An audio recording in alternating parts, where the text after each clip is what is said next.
আজ দুপুরে একটা রেসিপি নিয়ে চলে এসেছি, পেঁপে আর মাছের মাথা দিয়ে মুড়ি ঘন্ট।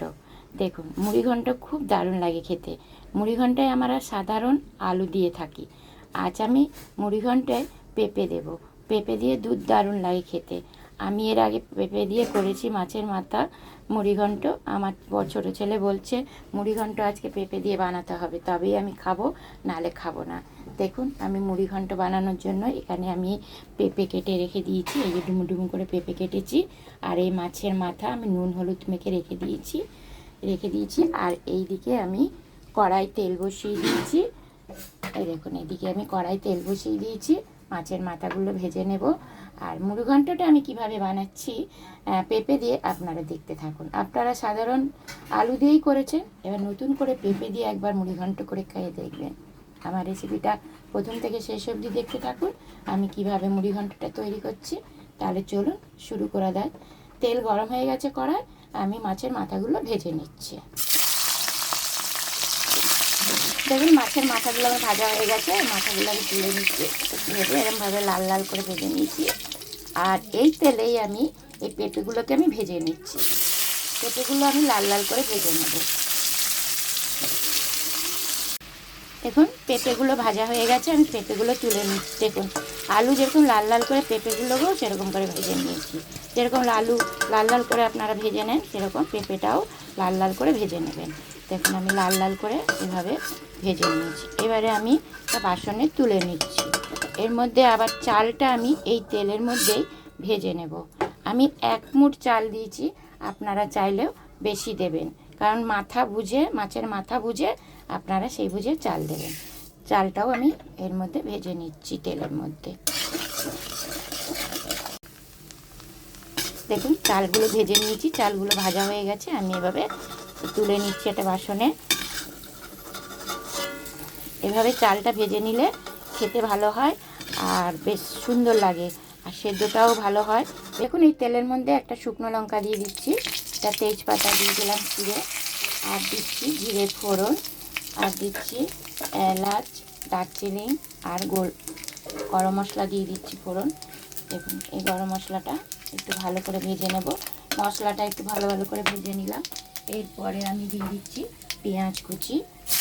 অল্প দেবো পেঁয়াজ কুচি, বেশি দেবো না, কারণ মুড়ি ঘন্টায় বেশি দিলে ভালো লাগবে না। এই অল্প দিয়ে এই ভালো করে লাড়াঘাটা করে আমি একটু ভেজে নেব। একটু পেঁয়াজ লাল লাল করে ভাজা হয়ে গেছে। এবারে আমি পাশে সব দিয়ে দিচ্ছি। প্রথমে দিচ্ছি আমি একটু রসুন বাটা দিয়ে দিচ্ছি, রসুন বাটা। তারপরে দিয়ে দিচ্ছি আদা বাটা। তারপরে দিচ্ছি টমেটো কুচি। তারপরে আমি আর একটু দিয়ে দেবো কাঁচা লঙ্কা বাটা, পাকা কাঁচা দুটোই আছে, বেটে দিয়ে দিয়েছি। আমি এই বাটা খেতে ভীষণ ভালোবাসি। শুকনো লঙ্কাটা আমি খুব কম দিই, কারণ ওগুলো বেশি খাওয়া ভালো না। এই জন্য আমি সব সময় এই লঙ্কাই আমি বেটে দিই। আর একটু দিচ্ছি লাল লঙ্কা। দেখুন, আমার মশলা কষা হয়ে গেছে। আমি এবারে ওইগুলো ভেজে রেখেছিলাম, যা এই মাছের মাথা, তারপরে হচ্ছে পেঁপে, চাল আমি ভেজে রেখেছিলাম, এই দেখুন এইগুলো আমি সব দিয়ে দিচ্ছি। একসঙ্গে আমি কষিয়ে নেব, ভালো করে কষিয়ে তারপরে আমি জল দেবো। ভালো করে কষালে পেঁপেগুলো সেদ্ধ হয়ে যাবে, আর মাছের মাথাটাও সেদ্ধ হয়ে আসবে, আর এই চালগুলোও সেদ্ধ হয়ে যাবে। ভালো করে কষিয়ে আপনাদেরকে আমি দেখাচ্ছি। এবার একটু ঢাকা দিয়ে আমি করব। 5 মিনিটের জন্য আমি ঢাকা দিয়ে দিচ্ছি। আর 5 মিনিট এসে আমি ঢাকনাটা খুলে দেখব কতটা আমার সেদ্ধ হয়ে এসছে। দেখো, 5 মিনিট হয়ে গেছে, আমি চলে এসেছি। ঢাকনাটা খুলে দেখছি, এই দেখুন কতটা তেলও ছেড়ে গেছে। আবার এই দেখুন সেদ্ধ হয়ে এসছে। পেঁপের যে নিজস্ব একটা জল থাকে, তারপরে তেল ছিল, তারপরে মাছেরও তেল ছিল, জল ছিল, সবই এই জল তেল বেরিয়ে গেছে। ও বাবা, সেদ্ধ হয়ে গেছে।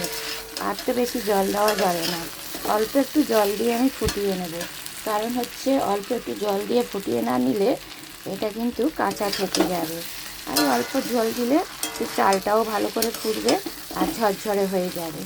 এর জন্য আমি অল্প একটু জল দিয়ে দিচ্ছি। অল্প একটু জল দিয়ে আমি আবারও ঢাকা দিয়ে দেবো। এই পরিমাণ মতন জল দেবো। মুড়ি ঘন্ট একদম জলে ঝোল রাখবো না, একটু শুকনো মাখা রাখবো। এইভাবে আমি মাখা মাখা রাখবো, আমি আর জল দেব না। এই দেখুন কি সুন্দর কালারটা হয়ে এসছে, বেশি নাড়াঘাটা করতে লাগে না, তাড়াতাড়ি মুড়িঘণ্ট তৈরি হয়ে যায়। আবার আমি 5 মিনিট ঢাকা দিয়ে দেবো, 5 মিনিটের বেশি ঢাকা দেওয়ার কোনো দরকার নেই, সব কিছু তৈরি আছে, সেদ্ধ হয়ে যাবে তাড়াতাড়ি করে। দেখুন আমি চলে এসেছি, 5 মিনিট হয়ে গেছে, আমি ঢাকনাটা খুললাম।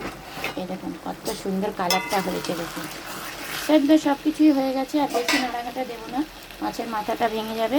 তো লাস্টে আমি চিনি দিচ্ছি অল্প একটু ছড়িয়ে, কারণ চিনি না দিলে ভালো লাগবে না, একটু মিষ্টি মিষ্টি লাগবে। আপনারা চিনি যদি নাও দেন, দেবেন না, কেউ চিনি ভালোবাসে না, একটু ঘি ছড়িয়ে দিচ্ছি আমি সামান্য একটুখানি, কারণ অনেক তরকারিতে অনেকেই পছন্দ করে না চিনি, তবে আমি একটু চিনি দিচ্ছি যাতে ভালো লাগে খেতে। এই দেখুন কত সুন্দর মুড়ি ঘন্টটা হতে দেখেছেন, কালারটা দেখুন হেভি। এই মাথাটা আমি একটুখানি ভেঙে দিচ্ছি, না হলে ভালো লাগবে না, নুন মিষ্টি ঢুকবে না। এই দেখুন কত সুন্দর মুড়ি ঘন্টটা, একদম কালার হেভি হয়েছে, আর গন্ধ দারুণ সেন্ট বেরোচ্ছে। আমার এই রেসিপিটা ভালো লাগলে অবশ্যই লাইক কমেন্ট করে দেবেন। এবারে আমি নামিয়ে নিচ্ছি, আমার হয়ে গেছে রেসিপি, আর একটা বাসনে ঢেলে নিচ্ছি।